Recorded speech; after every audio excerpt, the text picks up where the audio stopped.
विश्व के सभी धर्मगुरुओं की आध्यात्मिक शक्ति अक्षीण हो चुकी है, जो कि इस महामारी के प्रकोप के सामने पस्त होते दिखाई दे रहे हैं। दोस्तों, गौर करने वाली बात यह है, हम बड़े बड़े मंदिरों में जाकर पूजा करते हैं,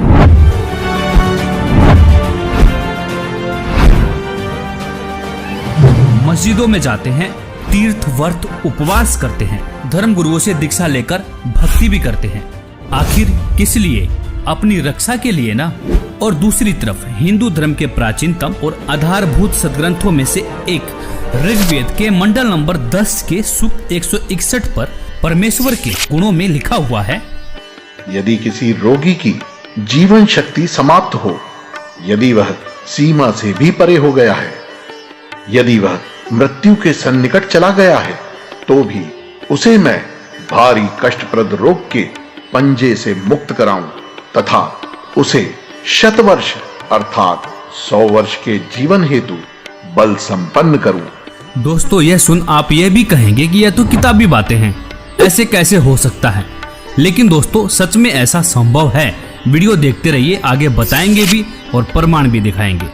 यदि भगवान ऐसे लाभ नहीं दे सकता तो पवित्र वेद भी झूठे पड़ सकते हैं। एक तरफ विज्ञान फेल है तो दूसरी तरफ अध्यात्म भी।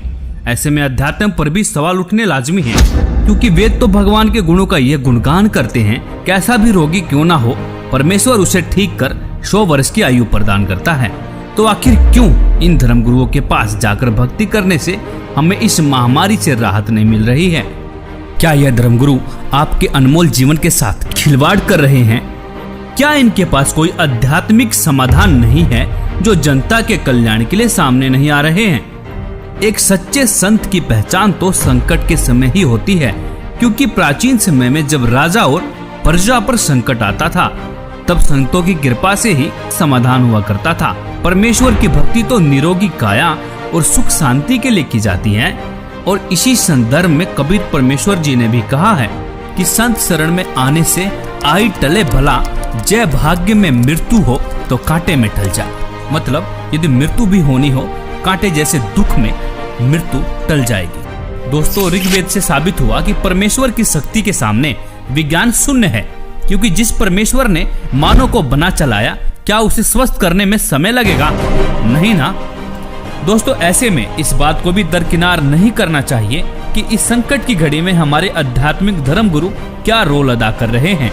कोई भी धर्मगुरु सामने आकर यह विश्वास नहीं दिला पा रहे हैं कि मानव जाति पर मंडरा रहे महासंकट से किस प्रकार से बचा सकते हैं। और दूसरी तरफ एक संत के शिष्य माननीय प्रधानमंत्री जी को लाखों पत्र लिखते हैं, लाखों ईमेल करते हैं।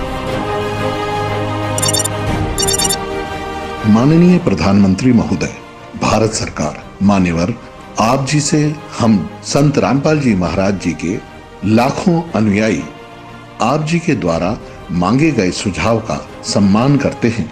हमारी आप व आपकी सरकार से विनम्र प्रार्थना है, हम आप सभी से यह आग्रह करना चाहते हैं कि रामपाल जी महाराज इस विश्व में एकमात्र संत हैं जो शास्त्रानुकूल भक्ति विधि देकर लाखों करोड़ों परिवारों को कई प्रकार से दैहिक, दैविक, भौतिक तापों से राहत दिला चुके हैं। ऐसी आध्यात्मिक शक्तियों से परिपूर्ण संत जो कि बेकसूर हैं, उनको जेल में रखा गया है। बावजूद इसके यदि आप अपने मंत्रिमंडल के साथ उनके पास जाकर इस महामारी से बचाव हेतु अपनी प्रार्थना लेकर जाएं, तो हम ये पूर्ण विश्वास के साथ जानते हैं, क्योंकि संत परोपकारी व परमार्थी होते हैं, हमें यह पूर्ण विश्वास है कि वे अपनी दया दृष्टि पूरे विश्व पर बरसाकर इस समस्या से निजात दिला सकते हैं।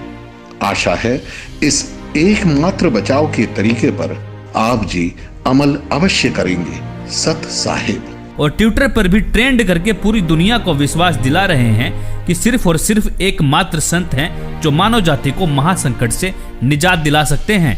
वो संत कोई और नहीं, संत रामपाल जी महाराज हैं। यह सुन इस वीडियो को स्किप मत करना, जरा रुकिए, आपको विश्वास दिलाने के लिए कुछ जीते जागते प्रमाण पेश कर रहा हूँ,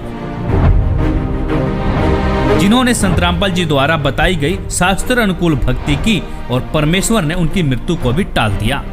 दोस्तों, आज तक सिर्फ हमने सुना ही था कि परमेश्वर अंधे को आंख, कोढ़ी को काया, निर्धन को माया और बाज को पुत्र देता है, लेकिन यह अनसुना सत्य वर्तमान में सत्य साबित हो रहा है। दोस्तों ऐसे ऐसे एक नहीं, दो नहीं, हजारों प्रमाण ऐसे हैं जो संत रामपाल जी के अनुयायियों के जीवन में आप देख सकते हैं। मुर्दा बच्चा जीवित हुआ।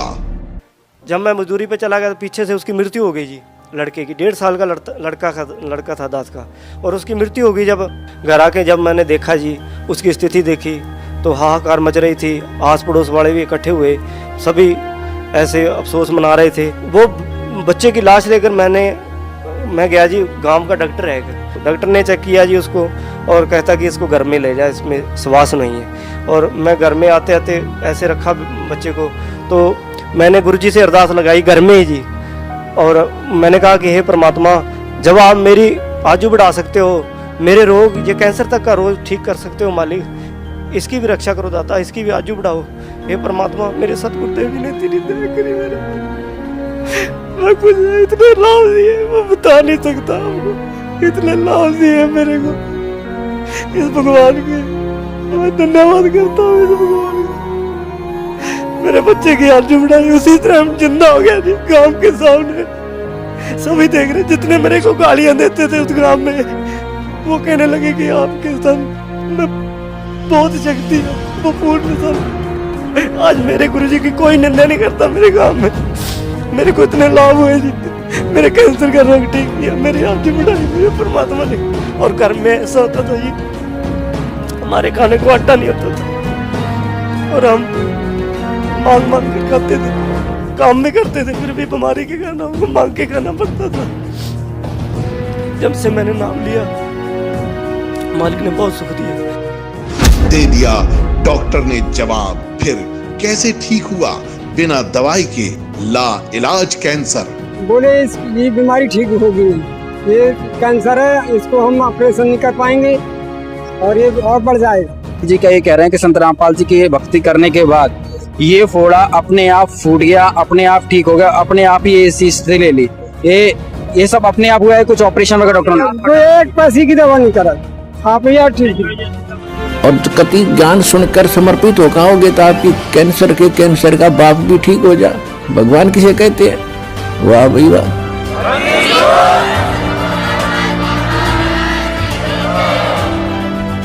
मुर्दा हुआ जिंदा। पत्नी के भाई थे, उन्होंने बताया कि आपको तो डेड बॉडी हो गई थी। जिस समय डेड बॉडी, उस समय पूरे हॉस्पिटल में मतलब ये विषय का रहा कि वो ख़त्म हो चुका, और हर जगह मतलब ये बता दिया गया कुलवंत दास जी मृत्यु घोषित हो गया। मेरे घर में भी आना जाना, रोना धोना हो गया था। ठीक 1 घंटे बाद जब मुझे पूरी तरह होश आया तो फिर मैंने अपनी राम कथा सुनाई कि मुझे उस वक्त ऐसा महसूस किया कि हकीकत में ये हुआ कि 3 दूत आए और मेरे प्राण लेकर सबसे पहले मुझे गणेश जी, ब्रह्मा जी, विष्णु जी, शिव जी तथा माँ दुर्गा देवी के लोकों से पार लेते हुए काफ़ी दूर ले गए। आखिर में मैं जाता हूँ, आखिर जब मंजिल पे पहुँचता हूँ, ऐसा मुझे महसूस हुआ ये सतलोक, मिनी सतलोक ही है। तो वहाँ गुरु रामपाल जी महाराज जी एक सामने खड़े थे। मैंने जब देखा तो उन्होंने मुझसे कहा, बेटा की भक्ति अधूरी है तो आपको मैं एक मौका और भक्ति का देता हूँ, आप अपना जीवन सफल हो जाएगा। उसी वक्त गुरु संत रामपाल जी महाराज जी ने कबीर का रूप दिखाया। उसके बाद मुझे वहाँ से तीनों यमदूतों ने वहाँ से एक धक्का दिया, और धक्का देने के बाद मैं जब यहाँ से आंखें खुली तो मैंने एकदम अपने आप को देखा, मैं पसीन से तर हो गया। तो मेरे पूरे पीठ पे नीले निशान पड़े थे। दुर्घटना में मौत, जीवित किया।